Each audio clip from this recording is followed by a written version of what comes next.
brought to you by Rajnigandha।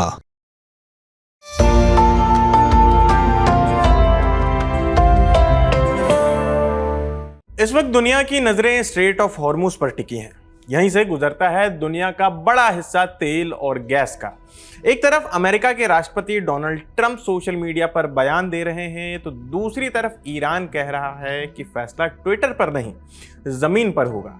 अब सवाल यह है कि हॉर्मुज खुलेगा या बंद रहेगा, और अगर बंद हुआ तो असर सिर्फ अमेरिका ईरान तक नहीं सीमित रहेगा, बल्कि इसका असर भारत पर भी पड़ेगा। तो आखिर चल क्या रहा है, बयानबाजी कितनी है और असल खेल क्या है, समझेंगे इस वीडियो में। स्ट्रेट ऑफ हॉर्मुज खुला रहेगा या बंद, या जमीनी हालात पर तय होगा, न कि सोशल मीडिया पर।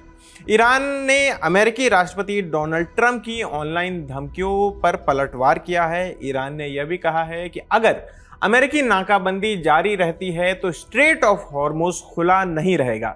इससे पहले तेहरान ने ऐलान किया था कि कॉमर्शियल जहाज़ों की आवाजाही के लिए हॉर्मुज पूरी तरह से खुला है, लेकिन इसके बाद ट्रंप ने सोशल मीडिया पर लिखा कि जब तक ईरान के साथ कोई फाइनल समझौता नहीं हो जाता, तब तक अमेरिकी नाकाबंदी जारी रहेगी। ईरानी संसद के स्पीकर मोहम्मद बाकिर कालिबाफ ने डोनाल्ड ट्रंप के दावों को सिरे से खारिज कर दिया है। 18 अप्रैल को एक्स पर एक पोस्ट में उन्होंने लिखा कि अमेरिकी राष्ट्रपति ने 1 घंटे के अंदर 7 दावे किए हैं, वे सभी 7 दावे झूठे हैं। कालिबाफ ने कहा कि ट्रंप इन झूठे दावों के सहारे युद्ध नहीं जीत पाए और ना ही वे बातचीत में किसी नतीजे पर पहुंच पाएंगे। कालिबाफ ने आगे लिखा कि अमेरिकी नाकाबंदी जारी रहने पर स्ट्रेट ऑफ हॉर्मुज खुला नहीं रहेगा। इस रास्ते से आवाजाही तय रास्ते के मुताबिक और ईरानी मंजूरी के साथ ही होगी।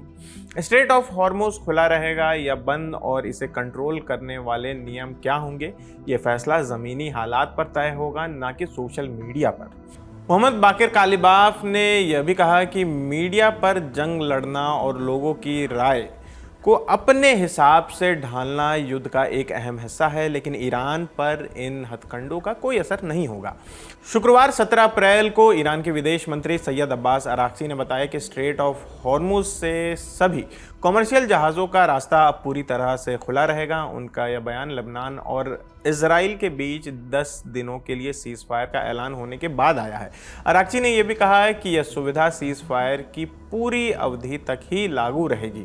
अराक्ची के इस बयान के कुछ देर बाद अमेरिकी राष्ट्रपति डोनाल्ड ट्रंप ने भी स्ट्रेट ऑफ हॉर्मुज के खुलने की पुष्टि की।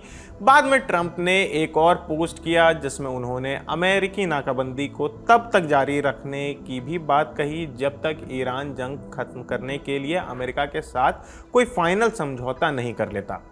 ट्रंप ने पोस्ट में लिखा कि स्ट्रेट ऑफ हॉर्मुज पूरी तरह से खुला है और व्यापार तथा पूर्ण आवाजाही, यानी कि पूरे तरीके से आवाजाही के लिए तैयार है, लेकिन ईरान के मामले में नेवल ब्लॉकेड पूरी तरह लागू रहेगा। ये तब तक जारी रहेगा जब तक ईरान के साथ हमारा लेन देन 100% पूरा नहीं हो जाता। यह प्रक्रिया बहुत तेज़ी से आगे बढ़नी चाहिए क्योंकि ज़्यादातर मुद्दों पर पहले ही बातचीत हो चुकी है। पश्चिम एशिया में जंग शुरू होने के बाद ईरान ने स्ट्रेट ऑफ हॉर्मुज को पूरी तरह अपने काबू में कर लिया था। ईरान ने अमेरिका और इजराइल का समर्थन करने वाले देशों के लिए इस समुद्री रास्ते को पूरी तरह से बंद कर दिया था। हॉर्मुज पर बढ़े इस तनाव का असर भारत समेत देश की एनर्जी आपूर्ति पर पड़ा, जो कि एनर्जी सप्लाई है उस पर काफ़ी ज़्यादा असर पड़ा है। ये जब से ये जंग शुरू हुई है और स्ट्रेट ऑफ हॉर्मुज से जब जहाज़ों की आवाजाही बंद हुई है, तो देख सकते हैं जैसा कि हमारे और आपके बीच भी इसका असर पड़ा ही है। तो फिलहाल इस खबर में इतना ही। आपकी इस खबर पर क्या राय है, हमें कमेंट करके ज़रूर बताएं। इस खबर को आपके लिए लिखा है हमारे साथी अर्पित ने। मेरा नाम आसिफ असरार है। देखते रहिए दी ललन टॉप। शुक्रिया।